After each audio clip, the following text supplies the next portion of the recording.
This week, Netflix dropped their adaptation of the manga High-Rise Invasion, and it really begs the question, is Netflix even trying to make good anime, or was Castlevania just an accident? Now, I haven't seen everything that Netflix has produced, but with the likes of BNA, the so bad it's good Neo Yokio, I can see you, bitch! This is a disaster.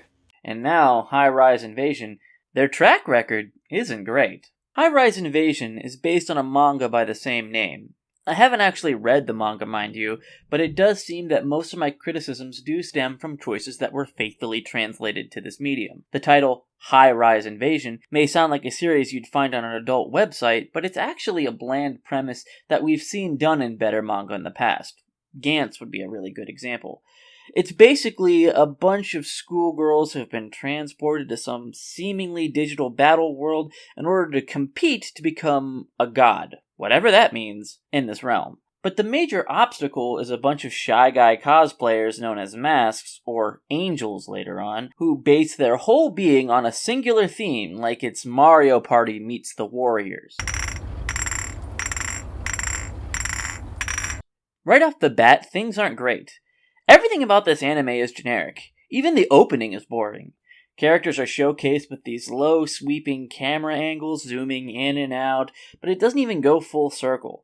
The angle looks like someone tried to lift the camera and then stopped halfway through, like they just got bored. The theme song is passable, but it's nothing new either. The main character, Yuri, seems to be wildly inconsistent, as she's presented to be this very nice and docile person, except when she's randomly this totally bloodthirsty badass, just when the plot demands it.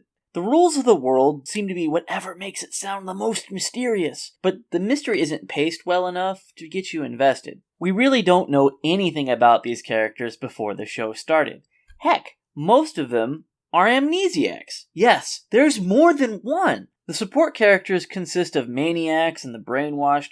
I'm about 6 episodes in, and I'm still not sure what the goals of most of the characters even are. They just seem to get information and just go with it, even when we learn several times that their assumptions are just wrong. It's hard to know what the obstacles are, or if they're even serious, when you don't know how much of an impediment they really are. My biggest issue is how everything in this show really seems to lean into what's bad about anime. The gratuitousness of the sexualization of the female characters, stemming not just from their anime schoolgirl designs, which they all have, but also how the characters are often framed.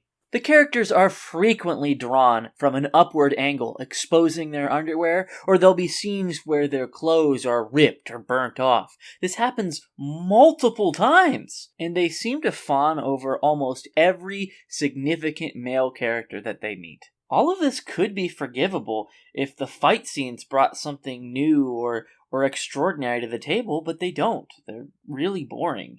Most of them end with someone just getting pot shot in the face. I often find myself asking, if you could have just shot him in the face, why didn't you do it earlier? And where is all of their ammunition coming from? Though there is one point in the show where they do get an aid package with food, so I guess they could be constantly getting ammo off screen, but it's just never addressed, and it's annoying. The violence is very cartoony, which isn't a bad thing in itself. It is anime, after all. One of my favorite anime of all time is called Paranoia Agent, and it is very brutal and very cartoony. But the violence is so uninspired here. How many times do I need to see a character do a backflip and then kill an opponent by shooting them in the face in exactly the same way? It's not even the same animation being reused like as an old Sentai show. Is this really the best that Netflix is buying as original content? Because I feel their money could be used for much better things. Seriously, did we cancel BoJack Horseman for this? What? High-Rise Invasion is a waste of time. If you're looking for a good anime, don't bother here. It'll just fill you with despair and bore you to death. I'd rather watch Neo Yokio again. At least then I would laugh ironically. You know what, Helena? You don't deserve this big Toblerone. Hey guys, thanks for checking out my review of Netflix's High-Rise Invasion. Be sure to like and subscribe. Also, ring that notification bell so that you'll get notified of future reviews. Let me know what you thought in the comments. Did you like this anime? Is there an anime or something else you would like to see me do a review of in the future? Be sure to put that in the comments, and I'll see you soon.